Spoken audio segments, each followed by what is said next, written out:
Hello बच्चों and welcome to the wonderful world of economics. Yes बच्चों, हमने start की है जर्नी ऑफ इन्फ्लेशन, जो हमारे मैक्रो इकोनॉमिक थियरी का बहुत ही इम्पॉर्टेंट टॉपिक है। इस इन्फ्लेशन की जो प्रॉपर्टीज़ हैं या कॉजेज़ हैं, जो हमने देखा डिमांड पुल होता है। डिमांड पुल होने से हमने देखा एग्रीगेट डिमांड का और राइट साइड शिफ्ट होता है, जिसकी वजह से प्राइस रेट इंक्रीज होता है। दूसरा हमने देखा उसका प्रॉपर्टी ऑफ इन्फ्लेशन, जिसे हम कॉज ऑफ इन्फ्लेशन भी कहते हैं, that is cost push inflation. और उस कॉस्ट पुश इन्फ्लेशन की वजह से हमने देखा एग्रीगेट सप्लाई का शिफ्टेड टू अपवर्ड, और जिसकी वजह से भी प्राइस रेट जो है वो इकोनॉमी में बढ़ रही है। इसके लिए हमने कहा कि generally when we are talking about the inflation means rise in the general price level, यानी प्राइजेस बढ़ते रहते हैं और हमारा जो परचेजिंग पावर है वो रिड्यूस होता है, उसको हमने इन्फ्लेशन कहा। और उसके डिफरेंट कॉजेज़, यानी हम डिमांड पुल और कॉस्ट पुश इन्फ्लेशन, जिसे हम causes of inflation, properties of inflation कहते हैं, वो हमने पार्ट फर्स्ट में देखा बच्चों। सेकंड पार्ट में देखा कि इस इन्फ्लेशन की वजह से कौन कौन से इफ़ेक्ट्स हमारी इकोनॉमी में दिखाई देते हैं। जो हमने देखा अलग अलग एरियाज़ में हमें अलग अलग इफ़ेक्ट दिखाई दिए। प्रोडक्शन पे हमने इफ़ेक्ट्स देखे, डिस्ट्रीब्यूशन पे इफ़ेक्ट देखा, फॉरेन ट्रेड पे हमने इफ़ेक्ट देखा, हमारे कंजम्पशन और वेलफेयर पे भी हमने इफ़ेक्ट देखा, और हमने पॉलिटिकल इश्यूज़ भी देखे। अब आज हम इस इन्फ्लेशन के थर्ड पार्ट को डिस्कस करेंगे और उसमें हम सीखेंगे कि what are the measures taken by government to control inflation. इस इन्फ्लेशन को रोकने के लिए गवर्नमेंट ने कौन से एंटी इन्फ्लेशनरी मेजर्स लिए in a very easy way, as you know that simplicity is our main motto. ना जब हम बात करते हैं कि इन्फ्लेशन में हमने देखा on one side demand side जो है वो इंक्रीज़ हो रहा है, डिमांड साइड बढ़ रहा है। इसकी वजह से मार्केट में जो स्केर्सिटी है, शॉर्टेज है, वो बढ़ रही है। सप्लाई ऑफ मनी वो बढ़ गया है, जिसकी वजह से एक्सेस डिमांड है। ये सब रीजंस जो हैं वो इन्फ्लेशन को क्रिएट करते हैं। Now it is the major responsibility of the government to control the inflation का problem। अब इसके लिए कौन से एंटी इन्फ्लेशनरी मेजर्स लिए जाते हैं, वो 3 कैटेगरीज में आज हम डिस्कस करेंगे बच्चों। पहला एक एप्रोप्रिएट सुटेबल पॉलिसी जो है वो अडॉप्ट करता है हमारा आरबीआई, जो कंट्रोल करता है वॉल्यूम ऑफ मनी, जिसकी वजह से इन्फ्लेशन को हम रिड्यूस करते हैं। सेकंड है फिस्कल पॉलिसी के थ्रू, जो हमारी गवर्नमेंट अडॉप्ट करती है और उनके अप्रोप्रिएट मेजर से हम देखते हैं फिर इकोनॉमी में इन्फ्लेशन को हम रिड्यूस करते हैं। और थर्ड मेजर्स हैं नॉन मॉनेटरी मेजर्स, यानी apart from monetary and fiscal policy some other measures, यानी नॉन मॉनेटरी मेजर्स हैं जो हमारी इकोनॉमी में इन्फ्लेशन को रिड्यूस करने में सपोर्ट करते हैं। ओके बच्चों, तो चलो वन बाय वन देखते हैं। अब पहला है हमारा मॉनेटरी मेजर्स। जब हम मॉनेटरी मेजर्स में बात करते हैं तो monetary policy is adopted by RBI, यानी हमारी सेंट्रल बैंक फॉलो करती है। अब ये आरबीआई जब हमारे इकोनॉमी में पॉलिसी को जब वो पास करती है, जिसे हम मॉनेटरी पॉलिसी कहते हैं, तो इसमें 2 स्पेशल टेक्निक्स होते हैं, 2 मेथड होते हैं। एक होता है क्वांटिटेटिव मेजर्स, जिसमें वॉल्यूम ऑफ मनी को कंट्रोल किया जाता है, इसके लिए हम उसे क्वांटिटेटिव मेथड्स कहते हैं। और जब ये मेथड अडॉप्ट करती है सेंट्रल बैंक, तो उसमें वॉल्यूम ऑफ मनी जो है वो सेंट्रल बैंक रिड्यूस करके अपने पास कर लेती है, सो दैट कमर्शियल बैंक की जो लेंडिंग कैपेसिटी है, यानी क्रेडिट क्रिएट करने की जो कैपेसिटी है, उसको कंट्रोल किया जा सके, उसे हम रिड्यूस कर सके। इसके लिए हम उसे क्वांटिटेटिव मेथड्स कहते हैं। और दूसरा स्टेप है क्वालिटेटिव मेथड्स। इस क्वालिटेटिव मेथड्स में गवर्नमेंट, यानी हमारी जो सेंट्रल बैंक है, आरबीआई है, वो इंस्ट्रक्शंस देती है कमर्शियल बैंक को टू फॉलो सम गाइडलाइंस, और उस गाइडलाइंस को फॉलो करते समय they will try to control the volume of money. तो चलो डिस्कस करते हैं। पहला है क्वांटिटेटिव मेजर्स। अब क्वांटिटेटिव मेजर्स में फर्स्ट हम देखते हैं that is rising bank rate, यानी सेंट्रल बैंक रेट को बढ़ा देती है। जब सेंट्रल बैंक रेट को बढ़ा देती है तो इसका इफेक्ट क्या होता है बच्चों? अब इसका इफेक्ट ये होता है कि borrowing cost of commercial bank from the central bank increase हो जाता है। अब जब बोरोइंग कॉस्ट ही बढ़ जाएगा, when commercial bank the pay the higher rate of interest to central bank, तो बट नेचुरल कमर्शियल बैंक भी अपने क्रेडिटर से, यानी जिनको वो लेंडिंग करेगी कैपेसिटी, जिन्हें वो लोन देगी, उनसे भी इंटरेस्ट रेट ज़्यादा लेगी, यानी indirectly borrowing cost of money बढ़ गया। यानी आपका जो बोरोइंग कॉस्ट है दैट इज़ बैंक रेट जो हम पे करते हैं वो बढ़ गया, और जब बैंक रेट बढ़ गया, बोरोइंग कॉस्ट बढ़ गई, तो इसमें क्या हो जाता है, हमारे इकोनॉमी में जो इन्वेस्टमेंट है वो कम हो जाता है। यानी जो लोग क्रेडिट लेना चाहते हैं, कर्जा लेना चाहते हैं, लेकिन क्योंकि बैंक रेट बढ़ गया तो कॉस्ट बढ़ गई, तो प्रोड्यूसर्स और ट्रेडर्स और बिजनेसमैन का प्रॉफिट लेवल कम हो जाता है। इसके लिए at higher rate of interest पे हमेशा इन्वेस्टमेंट हम देखते हैं इकोनॉमी में रिड्यूस हो जाती है। तो पहला इफेक्ट ये है, बैंक रेट को सेंट्रल बैंक बढ़ा देती है। इसकी वजह से borrowing cost of commercial bank from central bank वो बढ़ जाता है, और जब वो हाई पे करते हैं इंटरेस्ट रेट, तो generally they will ask the higher rate of interest from their creditors, वो उनसे ज़्यादा लेते हैं जिनको वो पे करते हैं, जिनको वो लोन सेंक्शन करते हैं। और जब बोरिंग कॉस्ट बढ़ गई तो बिजनेसमैन हो, ट्रेडर्स हो, they will hesitate to take the more and more investment, क्योंकि उनका प्रॉफिट मार्जिन कम हो जाता है। That is why bank rate बढ़ने से आपकी इकोनॉमी में हम देखते हैं वॉल्यूम ऑफ मनी रिड्यूस हो गया, सप्लाई ऑफ मनी रिड्यूस हो गया, इन्वेस्टमेंट कम हो गया, तो इकोनॉमी में धीरे धीरे इन्फ्लेशन कंट्रोल हो जाएगा। सेकंड है ओपन मार्केट ऑपरेशन। अब ये भी बहुत इम्पॉर्टेंट डिवाइस है, टूल है in the hands of central bank to control the lending capacity of commercial bank. Now what here central bank do, यहाँ पे सेंट्रल बैंक जो है वो सेल करती है their securities and bills to commercial banks, वो उन्हें कमर्शियल बैंक को सेल कर देती है। और जब कमर्शियल बैंक उन सब सिक्योरिटीज़ को या ट्रेजरी बिल्स को वो परचेज करते हैं तो उनका फाइनेंशियल रिसोर्सेज चला गया सेंट्रल बैंक के पास। Now commercial banks are having the limited financial capacity to lend the money to businessman. अब वो प्रोड्यूसर्स को, ट्रेडर्स को ज़्यादा पैसे नहीं लेंड कर सकते, उनके पास कम फाइनेंशियल रिसोर्सेज हो गए, तो देखो supply of money, volume of money control हो गया ना। तो सेकंड रहता है ओपन मार्केट ऑपरेशन। इस ओपन मार्केट ऑपरेशन में हमारी जो सेंट्रल बैंक है, हमारी जो मॉनेटरी अथॉरिटी है, जिसे हम रिजर्व बैंक ऑफ इंडिया कहते हैं, they will try to sell their securities and bills to commercial bank, and when commercial bank purchase those securities या bills, तो उनके financial resources divert हो गए towards the central bank. Now their lending capacity reduce हो गया, credit कम हो गया, volume of money reduce हो गया, तो हो गया supply of money को हमने कम कर दिया, reduce कर दिया। थर्ड है variable reserve ratio।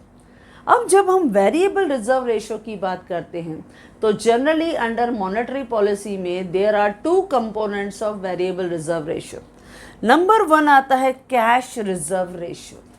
अब ये जो कैश रिजर्व रेशो है वो हर commercial bank as per the guideline of RBI अपने पास some amount of reserve they will try to keep aside to meet with the daily obligation of cash.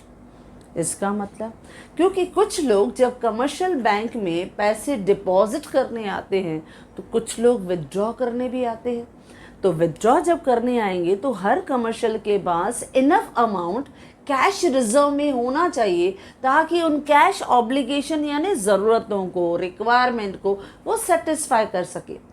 इसके लिए हमेशा हमारी आरबीआई सभी कमर्शियल बैंक्स को गाइडलाइन देती है to maintain the enough cash reserve ratio. अब ये जो कैश रिजर्व रेशो है वो हमेशा आरबीआई के गाइडलाइन से होता है। जैसे अगर हम बात करें कि आपके बुक्स में जब हम देखते हैं तो फरवरी 2020 तक का डेटा है, उसमें सीआरआर यानी कैश रिजर्व रेशियो है 4%।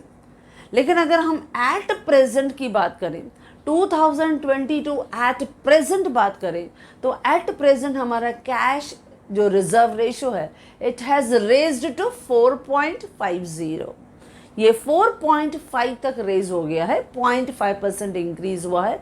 बिफोर दैट, इससे पहले इट वाज अप टू 4%, लेकिन अभी थोड़ा उन्होंने बढ़ा दिया है 4.5, ताकि इन्फ्लेशनरी प्रेशर को थोड़ा रिड्यूस कर सके, वॉल्यूम कम कर सके, तो कैश रिजर्व रेशियो को बढ़ा देते हैं। यहाँ रहता है SLR यानी स्टैट्यूटरी लिक्विडिटी रेशियो। अब ये क्या होता है बच्चों? स्टैट्यूटरी लिक्विडिटी रेशियो जो रहता है, ये भी हमारे जो आरबीआई हैं यानी हमारे सेंट्रल बैंक हैं, they will try to decide कि certain amount of cash reserve जो है वो each and every commercial bank has to deposit with RBI, वो उनके पास डिपॉजिट करना पड़ता है। अब जब हर कमर्शियल बैंक कुछ इनफ परसेंटेज, सर्टन परसेंटेज जिन्हों उनके पास टोटल डिपॉजिट है, उनका certain fixed specific percentage they have to keep deposit with the RBI, ताकि उनका क्लियरेंस जो है वो बहुत इजीली हो सके, ट्रांसफ़र ऑफ फंड्स इजीली हो सके। तो ये सब एक ऑब्लिगेशंस है, रेगुलेशंस हैं जो आरबीआई जो है वो अपने कमर्शियल बैंक्स को देती रहती है। अब इस स्टैट्यूटरी लिक्विडिटी रेशियो को बच्चों हम देखें तो अप टू 2020 वहाँ तक स्टैट्यूटरी लिक्विडिटी रेशियो था 18.25, लेकिन एट प्रेजेंट हम देखते हैं कि स्टैट्यूटरी लिक्विडिटी रेशियो इज 18%। ये हमारा स्टैट्यूटरी लिक्विडिटी रेशियो है, यानी अपने डिपॉजिट का 18% हमें किसके को पास रखना है? आरबीआई के पास रखना है। अब जब हमारा डिपॉजिट उनके पास गया, 18% डिपॉजिट उनके पास गया, अब 18% डिपॉजिट उधर चला गया, 4% सीआरआर में रखना है, नेचुरली 22% हमारा साइड हो गया, साइडलाइन हो गया बराबर। तो बाकी जो हमारा अमाउंट बचेगा that we can use for granting the loans and advances, उसमें से हम दे सकते हैं। तो इस तरह से आपके वेरिएबल रिजर्व रेशियो में भी आरबीआई चेंजेस करती रहती है। ये वेरिएबल रिजर्व रेशियो जो है, यानी सीआरआर कहें हम, कैश रिजर्व रेशियो कहें बच्चों, या एसएलआर कहें यानी स्टैट्यूटरी लिक्विडिटी रेशियो यानी कंपल्सरी लिक्विड रेशियो जो है, हर कमर्शियल बैंक को सेंट्रल बैंक के पास डिपॉजिट रखना ही है। तो इसकी वजह से कमर्शियल बैंक की लेंडिंग कैपेसिटी रिड्यूस हो जाती है, जिससे आपकी इकोनॉमी में volume of money in circulation, supply of money वो रिड्यूस हो जाता है, which control the excess demand in the economy, और इन्फ्लेशन ऑटोमेटिकली रिड्यूस हो जाएगा। नाउ अदर मेजर्स की अगर हम बात करें, क्योंकि हमें इतना ज़्यादा लेंदी नहीं लेना है क्वेश्चन, तो अदर मेजर्स की भी हम बात करते हैं। तो जनरली हम देखते हैं जैसे रेपो रेट है, रिवर्स रेपो रेट है। नाउ यू नो दैट कि रेपो रेट को इंट्रोड्यूस किया गया था 1992 में, रेपो रेट इंट्रोड्यूस किया गया 1992 में। इसके पीछे रीज़न ये था कि रेपो रेट जो था हमने देखा था वो 1992 में आया, और जो रिवर्स रेपो रेट है बच्चों वो आया 1996 में। अब इसमें क्या होता है कि जब हम रेपो रेट की बात करते हैं तो जनरली जो हमारी कमर्शियल बैंक्स हैं, in case of financial difficulties they borrow funds from RBI, वो आरबीआई से फंड्स बोरो करते हैं।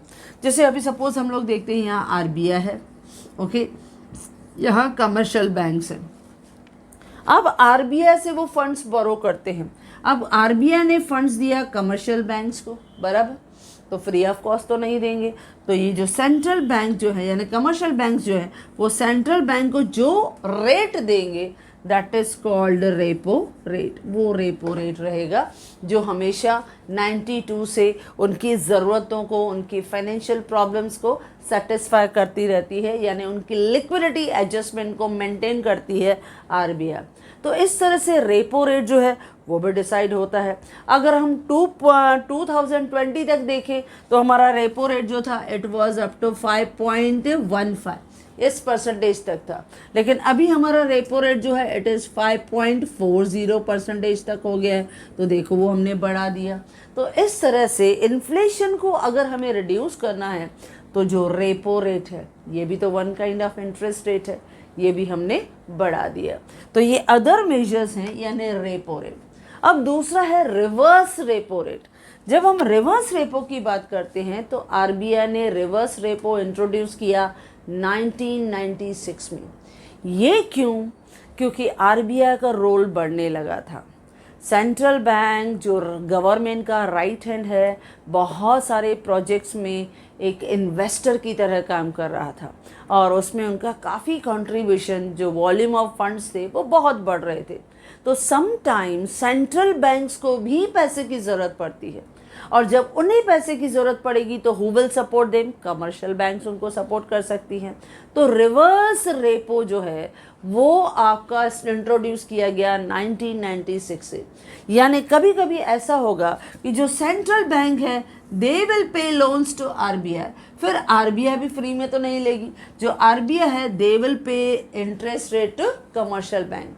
अब हम रिवर्स रेपो की बात करें तो रिवर्स रेपो का जो परसेंटेज था, reverse repo it was 4.9% up to 4.9% up to 2020, लेकिन अभी वो रिड्यूस होके कितना हो गया है 3.35% इन 2022।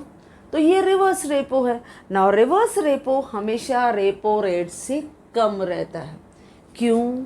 क्योंकि कमर्शियल बैंक प्रॉफिट मेकिंग है, वो प्रॉफिट ज़्यादा कमाती हैं, वो कमर्शियल हैं, वो प्रॉफिट मेकिंग इंस्टीट्यूशंस है, तो इसी की वजह से वो हायर रेट ऑफ इंटरेस्ट पे करती हैं। लेकिन सेंट्रल बैंक जो है वो नॉन प्रॉफिट मेकिंग इंस्टीट्यूशन है, वो हमारे देश के वेलफेयर और पब्लिक यूटिलिटी के लिए काम करती हैं। That is why they will try to raise the fund from commercial bank.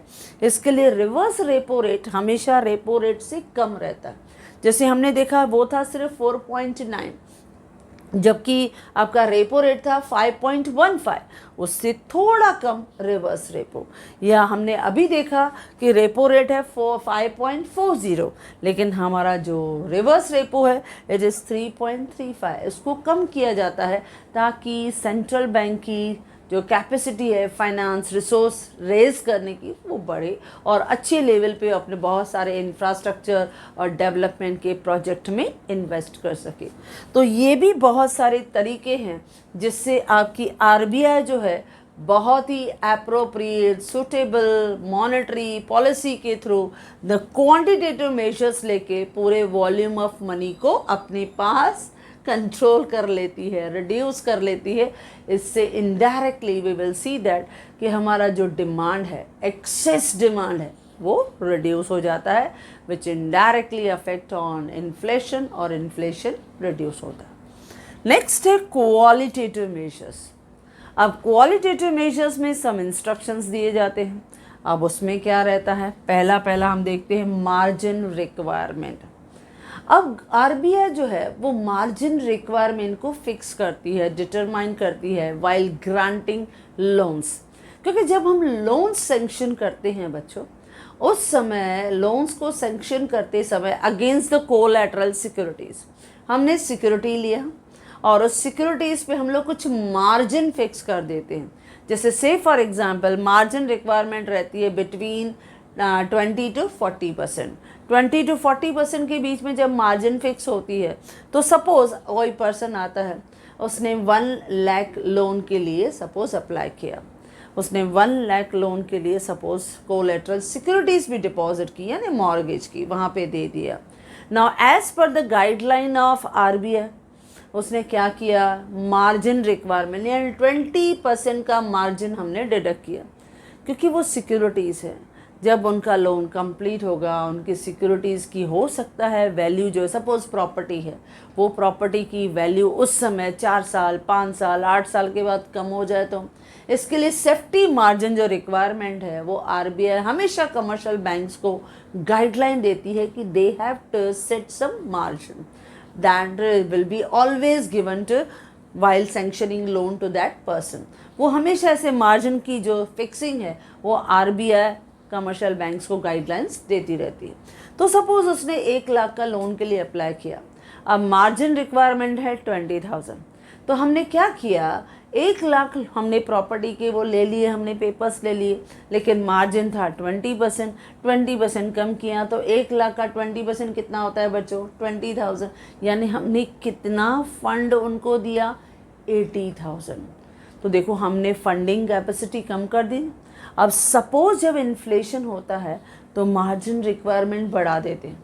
अब सपोज उन्होंने कर दिया 40%, यानी अगर उनको 1 लाख लोन चाहिए, 1 लाख का प्रॉपर्टी उन्होंने हमारे पास मॉर्गेज किया, लेकिन मार्जिन रिक्वायरमेंट आरबीआई ने क्योंकि महंगाई थी 40% कर दी, तो मैंने 40% यानी 1 लाख पे 40,000 मैंने कट कर दिया, बाकी कितना दिया, 60,000।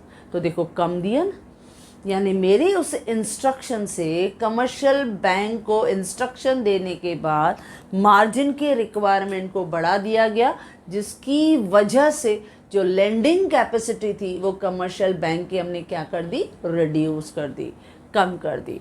तो ये भी एक वन ऑफ द डिवाइस है, मेथड है, मार्जिन को हम फिक्स कर देते हैं ताकि कमर्शियल बैंक की जो लेंडिंग कैपेसिटी है उसको हम कम कर सकें। ओके बच्चों, नेक्स्ट है रेगुलेशन ऑफ कंज्यूमर क्रेडिट। अब आजकल तो क्रेडिट सिस्टम जब हम देखते हैं, बैंक जो है वो हमारे इकोनॉमी को सबसे ज़्यादा क्रेडिट फैसिलिटीज़ प्रोवाइड करती है, और क्रेडिट सिस्टम तो हमारे इकोनॉमी के फाइनेंशियल ट्रांजैक्शन को सपोर्ट करने का बैकिंग सिस्टम है, क्योंकि मेजॉरिटी ऑफ ट्रांजैक्शन जो हैं they are depending on the credit facilities. अब जब क्रेडिट दी जाती है और ख़ास करके जब हम कंज्यूमर्स को क्रेडिट देते हैं, तो 2 चीज़ें बहुत इम्पॉर्टेंट होती हैं। एक होती है डाउन पेमेंट और दूसरा होता है नंबर ऑफ़ इंस्टॉलमेंट। एक होता है डाउन पेमेंट, दूसरा होता है नंबर ऑफ़ इंस्टॉलमेंट। अब जैसे से फॉर एग्ज़ाम्पल आप एक कंज्यूमर आता है, उसे एक लैपटॉप परचेस करना है।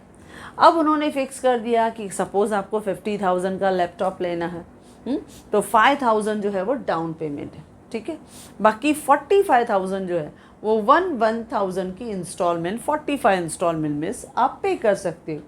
अब हर कोई कस्टमर उस जो कंज्यूमर की क्रेडिट फैसिलिटीज़ हैं उनका बेनिफिट उठाना चाहेगा, और ये बहुत इजी हो जाता है कि इजीली हमने 5,000 दिया, बस उसके साथ साथ जब हम कमा रहे हैं तो अपनी सैलरी में से 1,000 का इंस्टॉलमेंट पे करना, इट इज़ वेरी इजी।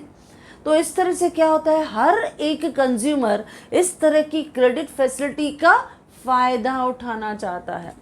लेकिन अगर हमें इसी इन्फ्लेशनरी ट्रेंड में ऐसे डिमांड को रिड्यूस करना है तो क्या किया जाएगा बच्चों।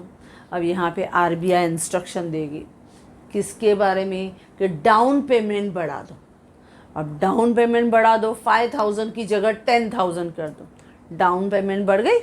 और दूसरा था जिसको हम इनिशियल पेमेंट कहते हैं, वो बढ़ा दिया उन्होंने। और दूसरा था number of instalment, number of instalment को रिड्यूस करो। अब पहले आपकी इंस्टॉलमेंट कितनी थी, 45 इंस्टॉलमेंट। अभी उन्होंने क्या किया, आप डाउन पेमेंट इनिशियल पेमेंट बढ़ा दो, 5,000 की जगह 10,000 कर दो। देखो वो बढ़ गया। तो कुछ कस्टमर पे कर पाते हैं, कुछ लोग नहीं पे नहीं कर पाते हैं। या दूसरा क्या रहता है, उन्होंने कहा नंबर ऑफ़ इंस्टॉलमेंट को कम कर दो, कि 10,000 का इनिशियल पेमेंट और जो बाकी 40,000 आपके बचे वो आपको हर महीने में 2,000 पे करना, यानी 20 इंस्टॉलमेंट।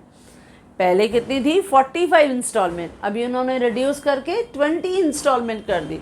तो इस तरह से चेंजेस जो हैं वो आपके इस रेगुलेशन ऑफ कंज्यूमर क्रेडिट में दिखाई देते हैं। यानी जब उनको लगता है कि इन्फ्लेशनरी ट्रेंड है तो आरबीआई कमर्शियल बैंक्स को इंस्ट्रक्शन देती है कि they will try to increase the initial payment. वो इनिशियल पेमेंट को बढ़ा दें, और दूसरा वो क्या करते हैं, नंबर ऑफ इंस्टॉलमेंट को घटा दें, कम कर दें। तो ये भी एक वन ऑफ द मेथड है to control our excess demand, वो हमारे एक्सेस डिमांड को कम कर देते हैं बच्चों। तो ये भी एक वन ऑफ द मेथड रहता है। नेक्स्ट है कंट्रोल थ्रू डायरेक्टिव्स। डायरेक्टिव्स यानी इंस्ट्रक्शंस, इंस्ट्रक्शन के थ्रू भी कंट्रोल करते हैं। यानी यहाँ पे हमारी जो आरबीआई है वो हमारे कमर्शियल बैंक्स को इंस्ट्रक्शंस देती है, और वो इंस्ट्रक्शंस होते हैं कि आपको क्रेडिट का जो है कैपेसिटी जो है वो कम करनी है। क्यों? क्योंकि उन्हें डिमांड यानी एक्सेस डिमांड को कम करना है। तो उसको कंट्रोल करने के लिए सूटेबल गाइडलाइंस जो है वो हर एक कमर्शियल बैंक्स को प्रोवाइड करती है हमारी आरबीआई, और वो डायरेक्टिव्स के अकॉर्डिंगली कमर्शियल बैंक को लिमिटेड अमाउंट ही देना है, उससे ज़्यादा नहीं, ताकि इन्फ्लेशन को हम कम कर सकें। नेक्स्ट है रैशनिंग ऑफ क्रेडिट। रैशनिंग यानी सीलिंग ऑफ क्रेडिट। अब ये भी एक तरीका है जो इंस्ट्रक्शन देता है, यानी यहाँ पे हमारे आरबीआई हमारे कमर्शियल बैंक्स को इंस्ट्रक्शन देती है, गाइडलाइन देती है कि आपको क्रेडिट जो है वो इस पर्टिकुलर लिमिट में ही देनी है, इससे ज़्यादा नहीं। तो उन्होंने क्या कर दिया है, हर फील्ड में एजुकेशन लोन इतना देना है, एग्रीकल्चर लोन इतना देना है, इंडस्ट्रियल लोन इतना देना है, कंज्यूमर्स लोन इतना देना है, हाउसिंग लोन के लिए इतना देना है, यानी they have fixed their limit. तो यहाँ लिमिट उन्होंने फिक्स कर दिया, सील कर दिया, रैशन कर दिया। तो सम टाइम क्रेडिट को रोकने के लिए RBI follow some ceiling capacity, some rationing measures to control the credit. Clear बच्चों?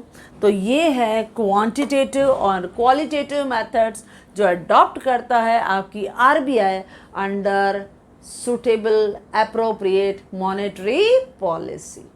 ओके बच्चों, क्लियर? नाउ नेक्स्ट चलते हैं फिस्कल मेजर्स। अब फिस्कल मेजर्स यानी ये भी फाइनेंशियल मेजर्स हैं, लेकिन हमारे इकोनॉमी में हमने ऑलरेडी कहा है there are to policy.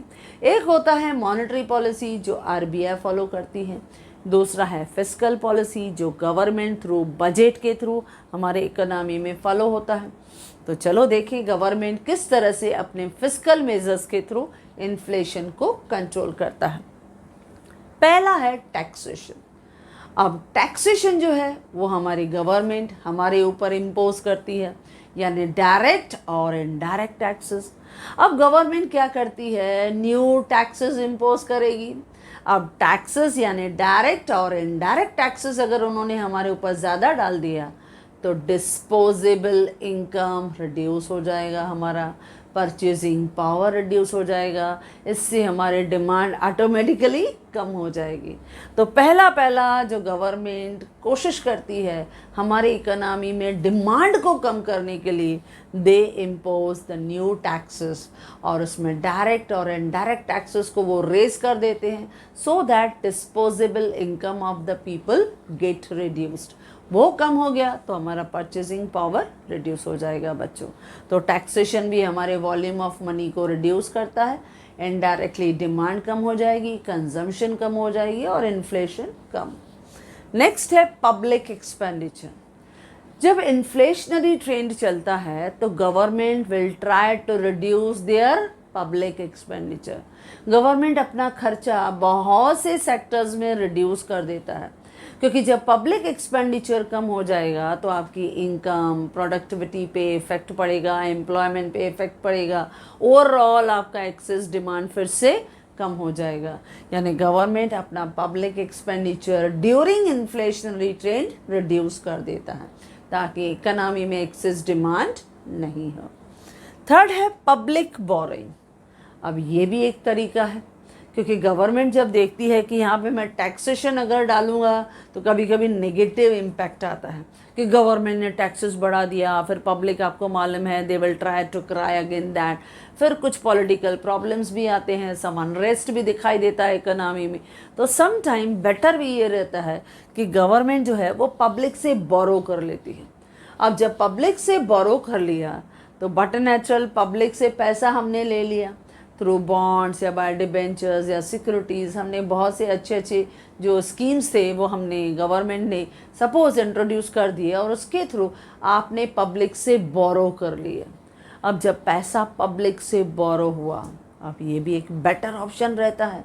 Public ने आपको अपने वॉलंटरी अपनी मर्ज़ी से अपना पैसा आपको दे दिया, यानी उनसे कैश निकल के गवर्नमेंट की तरफ आ गया, यानी they are having limited cash, अभी उनकी लिक्विडिटी पावर कम हो गया, यानी इनडायरेक्टली उनका एक्सेस डिमांड रिड्यूस हो जाएगा।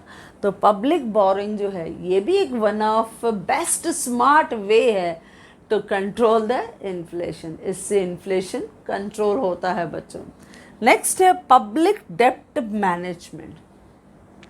अब हमने देखा था कि जब हमने डिमांड पुल देखा था तो उसमें वन ऑफ द कॉज था जब हम पब्लिक डेप्ट को रिटायर करते हैं, पे ऑफ करते हैं, तो लोगों के हाथ में बहुत अच्छा जो है इनकम आ जाता है, इससे एक्सेस डिमांड क्रिएट होती है।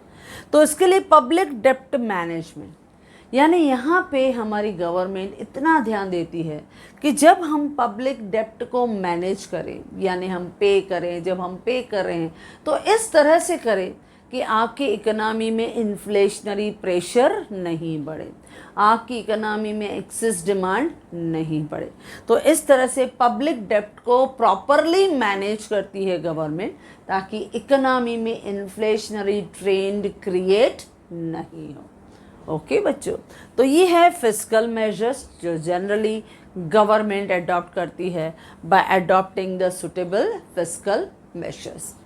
नेक्स्ट रहता है नॉन मॉनेटरी मेजर्स। अब फिस्कल और मॉनेटरी मेजर्स के अलावा भी कुछ ऐसे मेजर्स लिए जाते हैं जो थर्ड कैटेगरी में ओवरऑल हमारे इकोनॉमिक लेवल पे लिया जाता है, जैसे इंक्रीज इन सप्लाई। हमें supply of various goods and services बढ़ानी है। क्यों? क्योंकि हमने देखा था कि एक तरफ हमारी एक्सेस डिमांड है, हम मानते हैं एक्सेस डिमांड है due to a very good supply of money, लेकिन दूसरी तरफ हमने देखा था सप्लाई शॉक, यानी हमारे पास है स्केर्सिटी ऑफ गुड्स, और जब स्केर्सिटी ऑफ गुड्स है तो हमें क्या करना है, हमें एसेंशियल गुड्स की सप्लाई करनी है। जितनी पॉपुलेशन बढ़ रही है according to that we have to supply and provide those goods and services to our economy. इसके लिए गवर्नमेंट के एफर्ट्स होते हैं कि एटलीस्ट वो एसेंशियल गुड्स की सप्लाई को हमें बढ़ाना है। इसके लिए अगर हम सप्लाई बढ़ाएंगे तो इन्फ्लेशनरी का प्रेशर कम होगा, क्योंकि सप्लाई बढ़ेगी तो प्राइसेस रिड्यूस हो जाएगी। तो पहला efforts always government try to increase productivity, वो अपनी प्रोडक्शन कैपेसिटी बढ़ाता है ताकि supply of various goods and services economy में प्रॉपरली हो सके, यानी equal distribution of goods and services. Next है प्राइस का कंट्रोल। अब इसके लिए हमारी गवर्नमेंट जो है वो बहुत केयरफुली स्टेप्स लेती है, यानी सम टाइम हमारी गवर्नमेंट प्राइस को कंट्रोल करने के लिए एडमिनिस्ट्रेटेड प्राइस सिस्टम जो है वो फॉलो करती है, यानी स्पेशली बहुत से एरियाज़ में ऐसे सिस्टम वो फॉलो करती है कि उन्होंने प्राइस फिक्स कर दिया। अब प्राइस फिक्स कर दिया यानी you can not sell your goods above that price level, तो प्राइस कंट्रोल करना बहुत ज़रूरी है।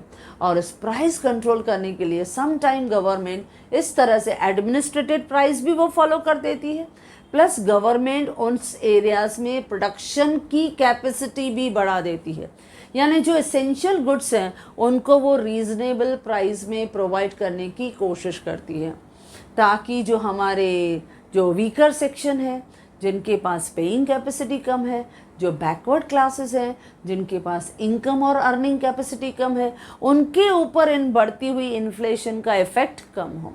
जैसे फेयर प्राइस शॉप है, हम देखते हैं राशनिंग शॉप्स हैं, वहाँ पे रीज़नेबल प्राइस पे उनको ये सब जो बेसिक एसेंशियल गुड्स हैं उनको वहाँ से प्रोवाइड करना। तो ये बेटर वे रहता है कि प्राइस कंट्रोल मेजर्स जो रहता है वो गवर्नमेंट फॉलो करती है और हमेशा इन्फ्लेशनरी ट्रेंड को कंट्रोल करती है। थर्ड है इम्पोर्ट। नाउ सम टाइम ये भी देखा गया है कि अगर सपोज शॉर्टेज हो गई है कभी कभी फूड ग्रेन्स की, तो government will try to import those food grains from the neighbouring countries. वो नेबरिंग कंट्रीज से वो रीजनेबल प्राइस में वो इम्पोर्ट कर लेती है ताकि सप्लाई को एडजस्ट कर सकें as per the demand in our economy और इन्फ्लेशन को कंट्रोल कर सकें। तो इम्पोर्ट भी एक बेस्ट ऑप्शन रहता है कि सपोज़ कहीं एडजस्ट नहीं हो पाता है हमारी इकोनॉमी में, सपोज़ को भी एबनॉर्मल सिचुएशन हो गई कि फ्लड ज़्यादा आ गए या अर्थक्वेक आ गया या कुछ ऐसे सिचुएशन है जिसे हम वॉर की सिचुएशन देखते हैं, तो करें क्या, ज़्यादा प्रोडक्टिविटी नहीं हुई, तो at that situation we will try to import from the other country. Now next आता है लीगल एक्शन। अब गवर्नमेंट जो है, हमें पता है कि हमारी इकोनॉमी में कुछ स्पेकुलेटर्स हैं जो प्राइस को डेलिबरेटली बढ़ा रहे हैं, कुछ होर्डर्स हैं, कुछ स्टॉकर्स हैं, कुछ ब्लैक मार्केटिंग कर रहे हैं, इलीगल एक्टिविटीज़ कर रहे हैं, तो उनके खिलाफ लीगल एक्शन लेना है। इसके लिए जो फूड कॉरपोरेशन ऑफ इंडिया है, उन्होंने 1975 से उन ब्लैक मार्केटिंग के खिलाफ उन्होंने लीगल एक्शन लेना शुरू कर दिया। और जो लोग यहाँ पे ऐसे स्टॉक को होल्ड करके रखते हैं, छुपा के रखते हैं, आर्टिफिशियल स्कैर्सिटी करते हैं, उनको अरेस्ट करके बिहाइंड द बार्स डाल देते हैं। तो इस तरह से लीगल एक्शन भी हमारी गवर्नमेंट लेती है। यानी कहीं पे भी अगर आपने जानबूझ के अपने गुड्स को छुपा के रखा है और आर्टिफिशियल स्कैर्सिटी किया और ब्लैक मार्केटिंग में बाद में आपने हायर प्राइस पे बेच दिया, यानी आप हमारी जनता के साथ चीटिंग कर रहे हो, पॉपुलेशन को चीट कर रहे हो। तो ऐसे केसेस में गवर्नमेंट उनके ऊपर रेड डालती है और फिर उन्हें अरेस्ट कर देती है और उनका जितना भी वहाँ से सामान मिलता है उनको वो in the favour of the poor people distribute करती है। यानी इक्वल डिस्ट्रीब्यूशन ऑफ हमेशा गुड्स एंड सर्विसेज करने की कोशिश करती है। Then wage rate. अब हमारी इकोनॉमी में ये भी हमने देखा है कि वेज रेट जो है, जैसे जैसे हमारी इकोनॉमी में हमने देखा है कि महंगाई बढ़ती है तो मिनिमम वेज रेट में भी थोड़े थोड़े चेंजेस आते रहते हैं। Government try to increase the wage rate of the labour so that they can adjust with the inflationary trend in the economy. लेकिन ये भी रहता है साइड बाय साइड कि जब उनका वेज रेट बढ़ाए तो ये भी कोशिश करती है गवर्नमेंट की प्रोडक्टिविटी भी बढ़े। वेज रेट तो बढ़े लेकिन लेबर ज़्यादा काम करे या प्रोडक्टिविटी बढ़े, ज़्यादा रॉ मटेरियल, ज़्यादा से ज़्यादा वो प्रोडक्शन करे ताकि हमारे इकोनॉमी में सप्लाई की शॉर्टेज नहीं हो। क्योंकि पॉपुलेशन वी नो दैट कि वो बढ़ती ही जा रही है। जब पॉपुलेशन बढ़ेगी तो डिमांड बढ़ेगी। अब जब डिमांड बढ़ेगी तो हमें सप्लाई भी बढ़ाना है। नो डाउट हमने वेजेस बढ़ाया but they will try to increase the supply. वो सप्लाई भी बढ़ाते हैं, वेज रेट भी बढ़ाते हैं और प्रोडक्टिविटी भी बढ़ाने की कोशिश करते हैं और इस तरह से इकोनॉमी में डिमांड और सप्लाई को बैलेंस करने की कोशिश करते हैं। नेक्स्ट है कंट्रोल ऑफ पॉपुलेशन ग्रोथ। यानी बहुत बार गवर्नमेंट ऐसे भी एफर्ट्स डालती है, क्योंकि इंडिया की जब हम बात करें तो we are at the second rank in the case of population. क्योंकि फर्स्ट रैंक आफ्टर चाइना के बाद सेकंड पॉपुलेशन ग्रोथ जो हम कहते हैं हमारी इकोनॉमी में, तो पॉपुलेशन एक्सप्लोजन है। क्योंकि बर्थ रेट जो है वो बहुत हाई है, डेथ रेट जो है वो बहुत कम है, तो सर्वाइवल रेशो हमारी इकोनॉमी में ओवरऑल ज़्यादा हो जाता है। तो इसके लिए जितना भी इकोनॉमिक ग्रोथ एंड डेवलपमेंट हो रहा है उससे ज़्यादा तो पॉपुलेशन बढ़ रही है। तो उसकी वजह से हमारी इकोनॉमी में अगर हमें ग्रो करना है, डेवलप करना है, इन सब सोशल प्रॉब्लम्स को हैंडल करना है, यानी पॉवर्टी कम करना है, अनएम्प्लॉयमेंट कम करना है, तो पॉपुलेशन तो कम करना ही पड़ेगा। तो इसके लिए बहुत सारे सोशल इश्यूज़ का सॉल्यूशन है पॉपुलेशन को कंट्रोल करना। इसके लिए बहुत सारे फैमिली प्लानिंग के डिवाइसेस जो हैं वो हमारी गवर्नमेंट प्रोवाइड करती है ताकि पॉपुलेशन कम हो तो डिमांड कम हो, डिमांड कम होगा तो इन्फ्लेशन को भी कंट्रोल करना आसान हो जाएगा। लास्ट है इंडेक्सेशन। अब इसको हमने लिया है इंडेक्सेशन, ये एक नॉन मॉनेटरी मेजर्स है। ये इंडेक्सेशन क्या होता है, ये हर एक इकोनॉमी में वन ऑफ द इम्पॉर्टेंट और स्मार्ट वे रहता है टू हैंडल द इकोनॉमी। अभी अभी हमने कहा wage rate, minimum wage rate जब हमारी इकोनॉमी में फॉलो होता है तो जैसे जैसे इन्फ्लेशन बढ़ता है तो हमारी गवर्नमेंट कोशिश करती है कि हमारे लेबर की वेजेस भी बढ़े और जितना इन्फ्लेशन है वो कम से कम उनको कॉम्पनसेट होके मिले। तो क्या होता है indexation? Indexation means a mechanism है, एक सिस्टम है of the wage prices that are compensated with the change in the general price level. यानी जैसे जैसे प्राइस बढ़ते हैं, महंगाई बढ़ती है, तो गवर्नमेंट थोड़ा थोड़ा हमारा वेजेस भी बढ़ा देती है, क्योंकि ये इंडेक्सेशन है टू कॉम्पनसेट अगेंस्ट इन्फ्लेशन। ये मेथड इंट्रोड्यूस किया है गवर्नमेंट ने। जैसे सिंपली हम कहते हैं, जैसे ही महंगाई बढ़ती है गवर्नमेंट महंगाई भत्ते के रूप में सैलरी बढ़ा देती है, जिसे हम कहते हैं डियरनेस अलाउंस यानी डीए। अब इस मेथड में क्या होता है, जो लेबर को वेजेस रिसीव्ड होते हैं, पेमेंट मिलती है, वो उन्हें बढ़ा के दे देते हैं ताकि वो महंगाई के साथ अपने खर्चे को एडजस्ट कर सके। इसके लिए इंडेक्सेशन एक मेथड, एक मैकेनिज्म होता है जो वेजेस के फॉर्म में हम पे करते हैं as a price to the labour, so that it can be a compensation for the inflation. यानी एक तरफ महंगाई बढ़ रही है, दूसरी तरफ हम थोड़ी वेजेस लेबर की बढ़ा देते हैं ताकि ये कॉम्पनसेट हो सके, ये चेंजेस हो सके। तो इसको हम बोलते हैं इंडेक्सेशन, जिसको हमने क्या कहा कि जैसे ही महंगाई बढ़ती है तो हमने लेबर की थोड़ी हमने डीए बढ़ा दिया, यानी डियरनेस अलाउंस बढ़ा दिया। और डीए कैसे बढ़ता है, 3%, 4% ऐसे बढ़ा दिया। तो बस इधर से महंगाई बढ़ी, थोड़ी पेमेंट बढ़ी, तो बस आपका थोड़ा बहुत एडजस्टमेंट इन्फ्लेशन से हो गया। तो ये भी एक तरीका रहता है, मेथड रहता है। एज आई सेड कि indexation means a mechanism of the wages prices जो हम पे करते हैं टू लेबर।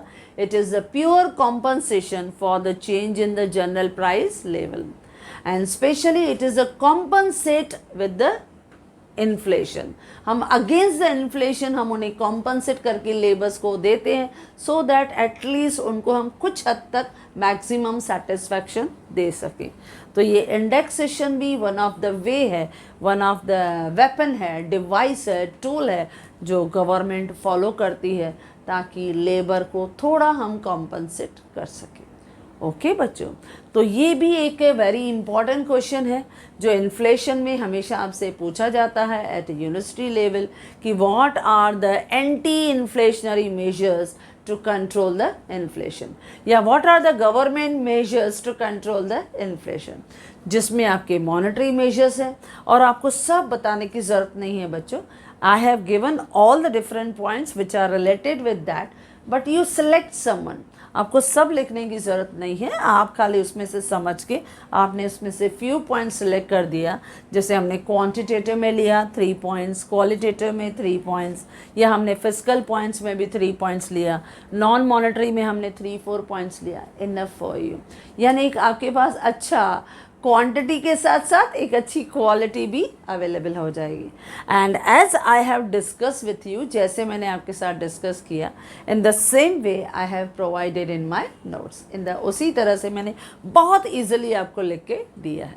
ओके बच्चों, so if you like this video you can share with your friends, maximum friends, and if you want my handwritten notes, the link is given in the description box. Thank you.